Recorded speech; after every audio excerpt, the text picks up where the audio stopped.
Notre invité principal est là, mais cette fois-ci encadré de personnes qui font la promotion de la mode.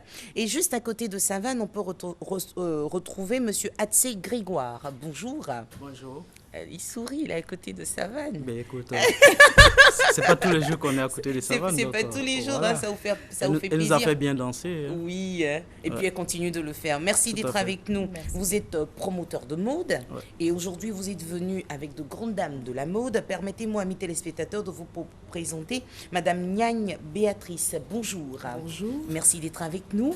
Juste à côté d'elle, nous avons Madame Almen Chibirila. C'est parfait. C'est cela. Jibirila, c'est tout à fait ça. Jibirila. Voilà, bon, on va s'arrêter à Almen. C'est beaucoup plus facile pour moi. Pourquoi Bonjour. pas, avec grand plaisir. Bonjour. Eh bien, bienvenue sur notre plateau. Merci. Avec vous, nous parlons d'un grand événement, la mode africaine revisitée par les créateurs de la diaspora, et c'est bien sûr à votre initiative. Tout à fait. La mode est revisitée par la diaspora.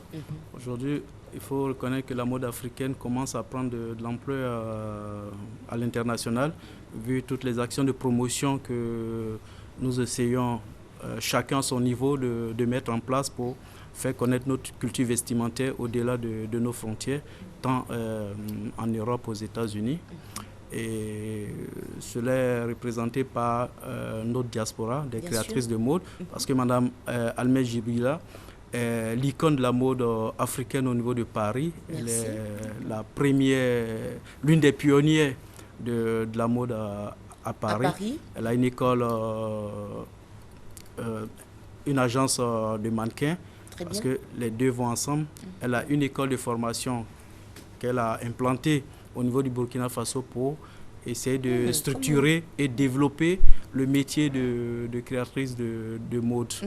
Donc, Et concernant Madame Niagne Béatrice, Madame Béatrice, elle a fait la prestigieuse école supérieure de commerce à Paris et elle s'est lancée dans la mode. Donc c'est plus le côté marketing, le côté commercial qu'aujourd'hui D'accord. elle développe et j'essaie de la coacher au niveau de l'Europe pour son implantation en Europe et aux États-Unis. ben là, vous êtes en train de nous dire que les Ivoiriens bougent beaucoup à l'extérieur de leur Tout à fait. pays. Ouais. Et grâce à ces grandes dames, on a la possibilité de voir nos pagnes, en tout cas, portées par d'autres populations. Tout à D'accord. fait. Et c'est en train de se faire parce qu'il y a eu des événements qu'on a fait dans le plus grand musée du textile en France pour montrer que la mode africaine, le textile africain n'est pas que décor, n'est pas que accessoire, mais intégré dans la confection, ça fait vraiment joli. Et je pense qu'aux États-Unis aussi, on a vraiment fait ressortir ça. Et je sais qu'il y a eu des mères dont je voulais taire le nom, à qui on a offert des chemises africaines qui ont porté pendant leur cérémonie. Et ça a été apprécié. Ça a été très apprécié. Merci. Alors, Madame Almen Jibirila, dites-nous, se retrouver en dehors de son pays, vouloir proposer autre chose, est-ce que tout de suite les gens vous ont facilité la tâche? Oh, ben, vous savez, toute chose n'est pas facile. Il suffit d'avoir la volonté et le savoir-faire. Parce que la mode, c'est aussi un savoir-faire. Je pense que, je dirais que pour les jeunes maintenant, il faut se rendre compte que c'est quelque chose qu'on doit apprendre. On peut être très doué à la base, mais c'est un vrai métier et il faut se former pour cela. Et juste à côté de vous, j'ai envie de dire, c'est la même qui s'occupe plus du commerce. Dites-nous, est-ce qu'aujourd'hui, les femmes européennes, américaines, asiatiques arrivent à acheter facilement nos produits, les produits que vous leur proposez? Ce n'est pas encore promu, ce n'est pas encore sur le marché. Mais je suis en train de faire des mains et pieds et utiliser toutes les techniques commerciales et de communication pour promouvoir, pour faire connaître notre savoir-faire.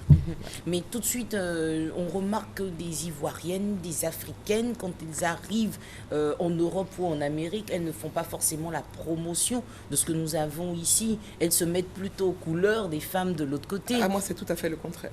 Je suis trop fière de mon origine et donc je veux faire connaître ma marque. J'ai fait 9 mois de stage aux États-Unis.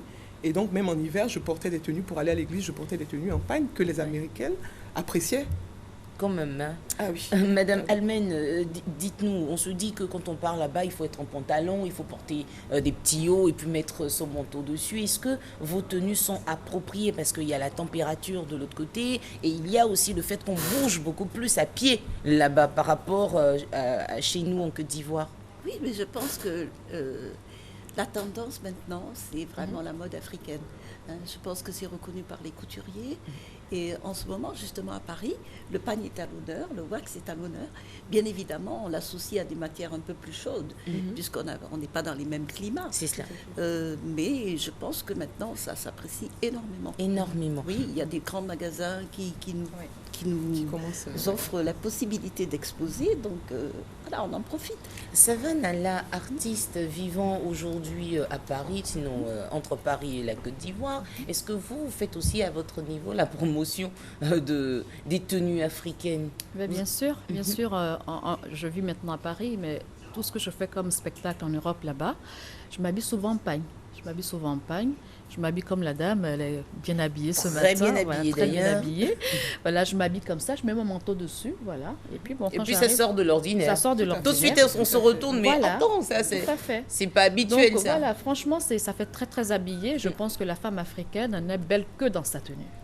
C'est bien dit. Et puisqu'on parle de mode, on a envie de voir de belles choses. On a des mannequins qui nous rendent visite ce matin. Moi, c'est le chapeau qui m'attire tout de suite. Ah, c'est très joli. C'est joliment porté. Oui. Et c'est l'œuvre de qui, s'il vous plaît? Béatrice. Ah, vous c'est vraiment les coiffes, quoi. Les accessoires, oui. Accessoires et tenues. Aujourd'hui, j'ai décidé de présenter les accessoires. Mais ça, on peut le porter à quel moment Pour un mariage. Les Américaines portent les dimanches pour aller à l'église. À l'église, oui, voilà. Généralement. Donc, quand on voit dans les films le dimanche, tout le monde a sa coiffe sur la tête. Je dis, oh, le pauvre voisin de derrière, il ne va plus voir ce qui se passe. Mais c'est joliment mis. On a d'autres modèles à présenter. Ah non, il y a des accessoires quand même. Le bracelet aussi, c'est vous. Oui. Le collier aussi autour du cou, tout ça. C'est joliment mis. Merci madame. Le mannequin vient du Gabon. Hein. Elle vient du Gabon. Merci. On a d'autres coiffes à nous proposer, mais dites-nous, est-ce qu'il y a un événement que vous préparez parce que vous déplacez ces grandes dames de la mode? Bien, si vous me donnez l'occasion, c'est pour demain. C'est original. Demain? Ouais. Qu'est-ce qu'il y a de... Oh lolo, la verdure s'exprime sur ses têtes. Oh lolo, c'est magnifique. Le festival de Cannes aurait besoin de ces genres de tenues pour... Franchement. Ça, il faut qu'on le développe. Très original. Voilà. Je crois que Matin Bonheur, là, on va nous demander de faire au moins 3 heures de temps. Il y a tellement de belles choses, mais on est obligé de vite y aller. Ce qu'on va faire, on va marquer une pause qui se veut publicitaire et puis on retrouve nos invités dans quelques instants. À tout de suite.